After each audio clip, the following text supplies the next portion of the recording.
Hello tout le monde! Aujourd'hui je vais vous montrer comment réaliser ce pull en tricot avec la machine Silverwood LK150 donc, qui est ici. Je vais vous montrer le matériel qu'il vous faut et chaque étape en détail, et si jamais il y a quelque chose que vous ne comprenez pas, n'hésitez pas à mettre un commentaire et j'essaierai de répondre le plus clairement possible. Voilà, donc pour ce pull j'ai utilisé deux couleurs, donc rouge et rose, des azurites que j'ai acheté chez Centracor. Donc c'est sous forme de gros sacs comme ça, de 10. J'ai utilisé 5 rouges et 4 roses, parce qu'après j'ai fait plus de rouge là, mais en gros 5 de chaque ça suffit. Il faut à peu près 500 g de pelote quoi. Et ça c'est du 100% acrylique. Le tuto pour faire le pull à la machine, il est simple, donc ça va pour les débutants qui débutent avec la machine. Donc là pour un premier projet, je pense que c'est pas mal. Après vous n'êtes pas obligé de faire des rayures parce que c'est un peu plus compliqué, mais ça rajoute pas non plus grand chose. Mais si vous le faites uni, c'est vraiment le projet de base avec la machine qui est assez facile et voilà. Donc ici je vous ai remis tous les outils que j'ai utilisés. Donc je vous laisse checker que vous ayez tout, et il y a des choses qui sont pas obligatoires non plus. J'utilise un bobinoir que j'ai acheté sur Amazon. Pour la tension du fil, c'est mieux, ça permet d'avoir le moins de tension possible. Et pour cette laine, je règle à 9 ma tension. Ensuite, je vais venir sortir 60 aiguilles de chaque côté du 0. Donc ça correspond à ma largeur de pull, donc vous pouvez faire plus ou moins en fonction du pull que vous voulez faire. Et la pression du chariot, je la mets à 4, ça dépend de si vous voulez des mailles plus ou moins serrées. On va commencer avec le dos qui est littéralement juste un grand rectangle. Après avoir mis votre fil correctement dans la machine comme je l'ai montré avant, vous allez venir faire un nœud coulant, donc comme sur la vidéo, que vous allez attacher sur votre première aiguille, donc de droite ou gauche c'est la même chose. Et je vais venir resserrer, mais pas non plus trop serrer, laisser un petit espace quand même. Et ensuite je vais venir enrouler mon fil sur chaque aiguille comme sur la vidéo, jusqu'au bout. Je vous conseille de fermer vos aiguilles, c'est plus facile pour pas se les prendre dans le fil.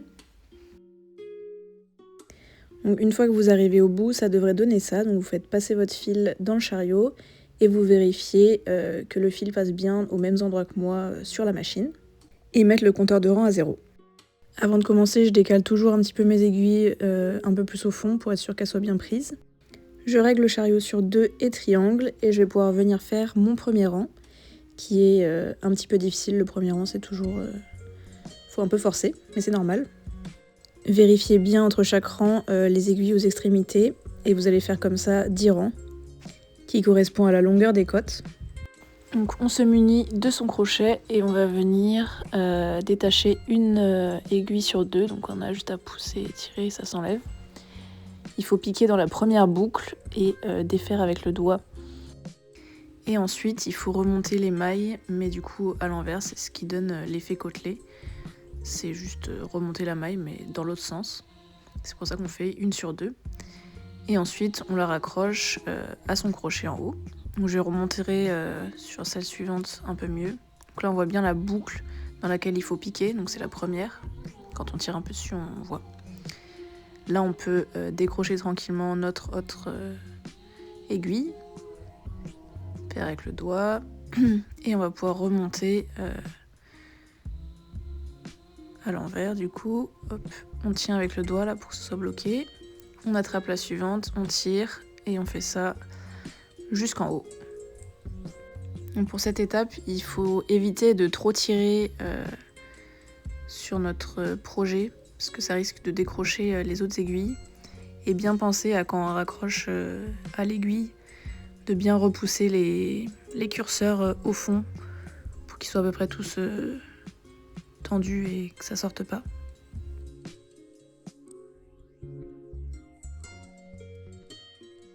Voilà, donc je remonte une dernière fois les étapes. Donc on cherche notre première boucle, on pique dedans. Ensuite on décroche notre aiguille. On enlève tout ce qu'on a fait avec le doigt et on remonte nos mailles à l'envers. Et on raccroche à l'aiguille de base. Et on fait ça 1 aiguille sur 2 sur toute la longueur. Ça prend un peu de temps, mais ça fait des belles finitions. Et à partir de là, je vais commencer à mettre mes poids. Donc je les assemble, normalement ils sont vendus avec la machine. sur les côtes, ça risque pas trop d'abîmer le projet. Et je mets aussi ces 2 petits aux extrémités parce que c'est là que c'est le plus important. Et on viendra les remonter au fur et à mesure qu'on avance dans le projet. Je vais venir faire un rang pour vérifier que ça marche et remettre surtout mon fil du bon côté. Donc là on voit que je l'avais mis du côté droit et donc il faut que mon chariot soit aussi du côté droit. Donc maintenant je vais pouvoir l'enlever et le mettre dans l'espace prévu pour derrière la machine. Et donc je vais pouvoir prendre mon autre couleur que je vais mettre du coup à côté. Parce que si vous avez remarqué, il y a deux côtés pour mettre notre laine. Donc je le raccroche de la même manière. Moi comme c'est exactement la même laine, je le recale sur 9, la tension. On refait passer dans les mêmes endroits. Hop. Je remets mon compteur de rang à 0 après les côtes. Et je vais pouvoir faire mon premier rang de ma deuxième couleur. Donc si vous ne changez pas de couleur, vous n'avez pas besoin d'enlever votre fil, tout ça, vous le laissez dans le chariot surtout. Et je fais mon premier rang. Et moi je fais 4 rangs de chaque couleur. Donc si vous voulez des plus grosses rayures, vous faites plus de rangs que 4. Mais moi c'est 4 et 4 que je fais de chaque couleur. Donc j'ai fait mes 4 premiers rangs pour ma première rayure rose. N'hésitez pas à checker votre projet, être sûr que tout aille bien. Et donc on va pouvoir changer de couleur. Donc là du coup on enlève la pelote rose du chariot et on vient la mettre de l'autre côté de la machine, dans le même endroit, mais de l'autre côté du coup. Et on va pouvoir remettre notre fil rouge. Donc avant de faire les rangs, vérifiez bien que tirez bien sur votre fil pour qu'il y ait la tension. Sinon ça va faire des boucles et c'est énervant. Et on va pouvoir faire 4 rangs. Voilà, donc tous les 4 rangs, on change de couleur et on n'oublie pas de monter les petits pois aux extrémités de temps en temps. Et pour vérifier que vous avez une bonne tension, il faut que le fil soit à peu près en parallèle avec le sol quand vous faites un rang. Lorsque vous avez atteint 72 rangs, on va prendre des petits marqueurs pour marquer les aisselles. Donc je viens légèrement tirer l'aiguille et le mettre, donc comme sur la vidéo. Et ça de chaque côté. Et ensuite, on peut reprendre nos rangs jusqu'à 127. Donc ça, ce sera la longueur totale. Donc vérifiez si en mesure ça vous convient. Et donc le dernier rang, on va le faire avec une pression de 6 pour avoir des mailles plus lâches. Donc au final, on a 128 rangs. On retire tous nos poids et on va pouvoir venir décrocher le projet. Donc j'utilise mon crochet et je vais venir refermer chaque maille. Donc on pique dans la boucle et on fait comme sur la vidéo.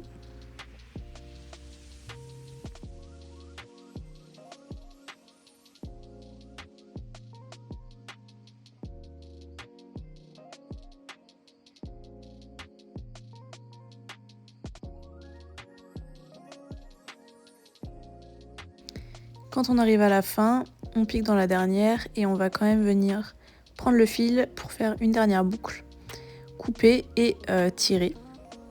Et on obtient notre première pièce, donc le dos, qui mesure 45 cm de long, mais avec le blocage, ce sera sûrement plus, donc faites un tout petit peu plus petit que ce que vous voulez. Donc maintenant, on va pouvoir s'attaquer à la partie de devant, donc c'est la même chose, sauf en haut pour le col, il y aura des petites différences. Donc on refait les mêmes étapes, donc on enroule de la même manière. On fait nos 10 rangs de côtes. On va venir marquer nos aisselles à 72 rangs. Et on s'arrêtera à 112 rangs pour faire le col. Donc pour la première étape, on va venir retirer 7 rangs de chaque côté du 0, donc 14 au milieu. Et on va venir fermer nos 14 aiguilles avec le crochet, de la même manière qu'on a fini le dos de notre projet, donc comme sur la vidéo. Et quand on arrive à la fin, on va venir accrocher notre boucle sur la dernière aiguille disponible. On va commencer par s'occuper du côté droit, donc tout le côté gauche, on va pouvoir venir avancer les aiguilles pour les mettre hors travail, en attente, et mettre le chariot sur 1. On va venir faire un aller-retour, donc 2 rangs, et on risque pas de se prendre dans les aiguilles de gauche puisqu'on a mis notre chariot sur 1, donc ça les prendra pas. Et on va venir diminuer 3 mailles en plus de ce côté. Donc on essaie de piquer dans la boucle qu'on avait laissée. On bloque avec notre doigt et on attrape la première boucle. Et en fait là notre but ça va être du coup d'enlever 3 aiguilles. Donc comme sur la vidéo, toujours c'est la même manip. Donc là on a enlevé 2 aiguilles, il en manque encore une.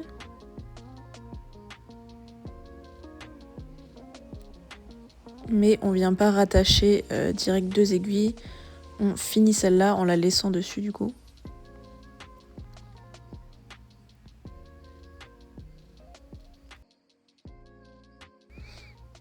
Donc voilà, on a bien 3 aiguilles en moins qu'on met au fond. On va venir refaire 2 rangs. Et en fait, on va faire comme ça tous les 2 rangs des diminutions. Donc là, j'en ai diminué 3 tout à l'heure. Là, ça va être juste 2. De la même manière.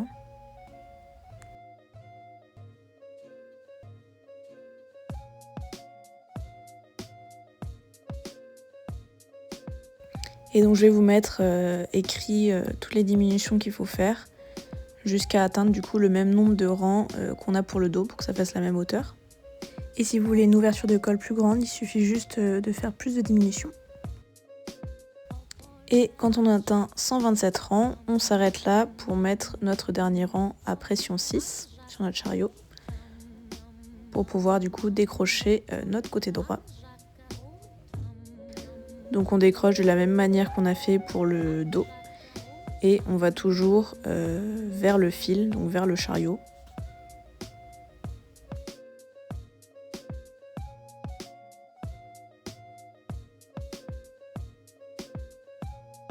Donc pour le col, on a fini tout le côté droit. Donc maintenant on remet le chariot pression 4, faut pas oublier parce que sinon vous allez avoir des grandes mailles. Et on va finir le côté gauche, donc on suit les mêmes étapes que pour le côté droit, donc on fait 2 rangs, on diminue de 3, on refait 2 rangs, on diminue de 2, etc. Jusqu'à terminer toute la partie devant, donc voilà le résultat.